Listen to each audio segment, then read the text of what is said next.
All right, welcome back. It is the world's biggest and oldest ultramarathon, and more than 16,000 people entered last year's race. That's the ultimate human race we're talking about, and that's the Comrades Marathon, which is run over a distance of approximately 90 kilometers between Pietermaritzburg and the coastal city of Durban.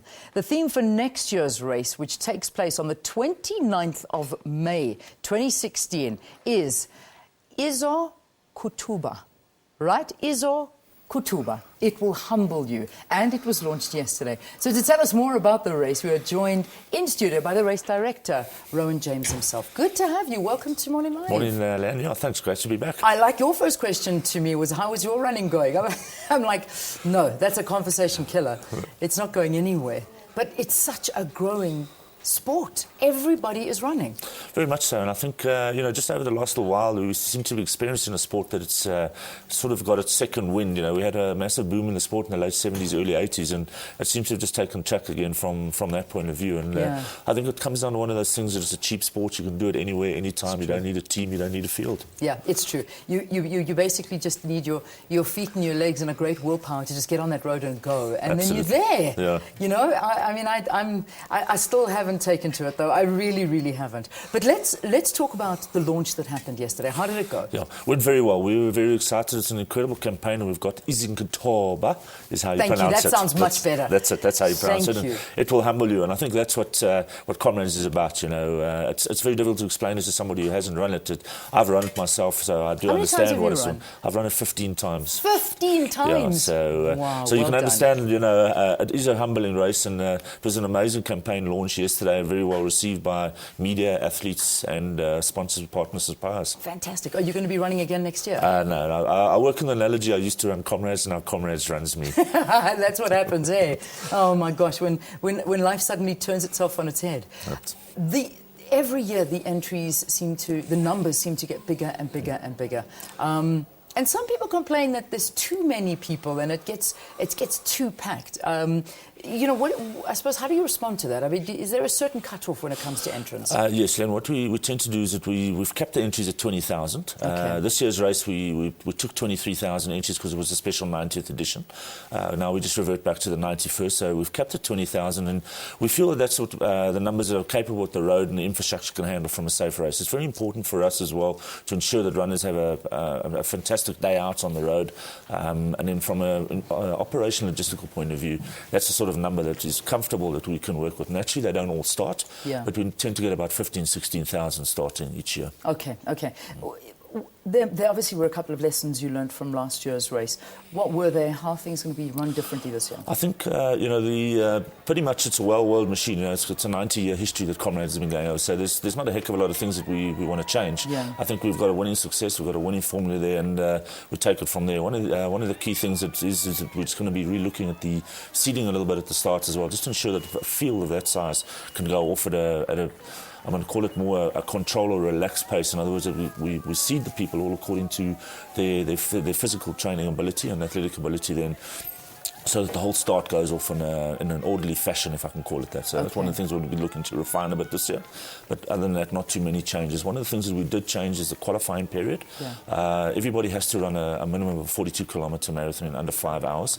That was previously from the 1st of August, and we've changed it now to the 30th of August. So we moved it on a month, and it was really twofold, and it was really just to get in line with, there's two very important races launching that day. The one is the Mandela Day Marathon in our hometown of Pietermaritzburg, and the other one was the Arini Marathon here in Centurion up in Gauteng. And the reason we've done it with that as well is that the Arini Club, who organised that race, is one of the biggest supporters of Comrades. So we thought it would be ideal and opportune to launch the qualifying window period with those two races. So other than that, no other major changes. Fantastic. Well, like you say, a 90-year recipe for success, and things are going very, very well. I want to talk a little bit about Izokuthoba. Now, it'll humble you. Is this just basically exactly what it means? This race will humble you. Very much, and when you flashed up the campaign logo a little bit earlier on screen, you can literally see that the athlete that we used there is just what we're run-of-the-mill average weekend warrior, a chap by the name of Guyani Joseph that we found, and you can see literally the race brought him to his knees. He ran 7 hours and 3 minutes.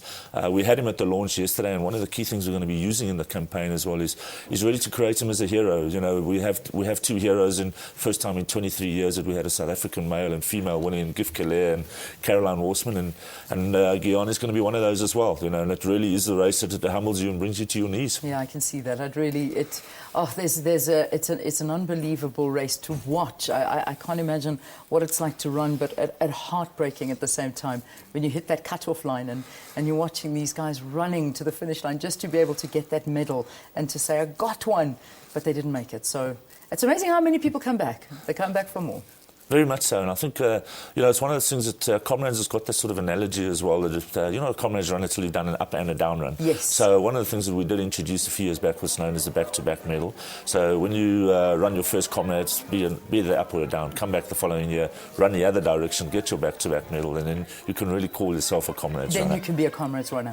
Now, this is an important aspect, and I suppose one has to ask, what measures are you actually putting in place this year to avoid some of the scandals and the doping scandals that we saw coming out of the 2015 marathon? Yeah. I mean, we saw the top 10 finishers, some of them tested positive. Correct, yeah. We work very closely with SABC, South African Institute of Drug-Free Sport, who commissioned by the Federation, ASA, to test the top 10 athlete, men's and female. And we also do some random testing further down in the field. Just from a Comrades perspective, we will not tolerate cheating in any matter, means or form.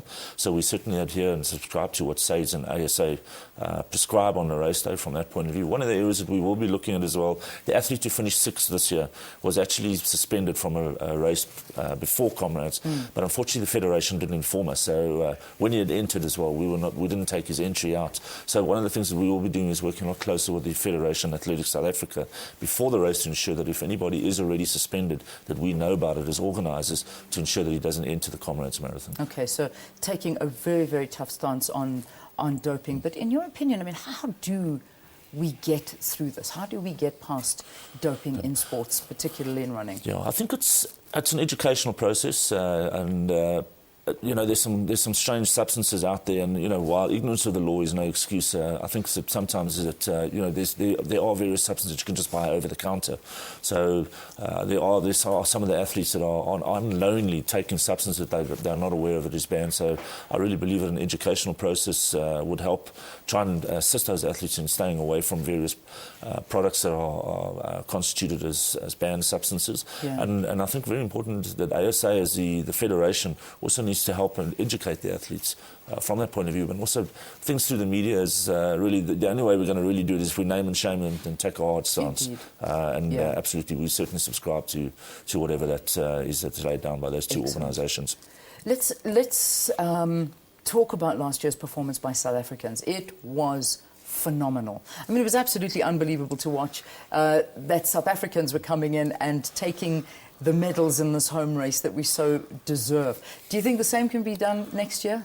Very much so, and I think that's also going to be part of our campaign as well. It's also going to be South Africa versus the rest of the world, and it was the first time in 23 years that we had a South African male and female winner. The last ones to do it were Jetman Masutu and Francis van Black way back in 1992.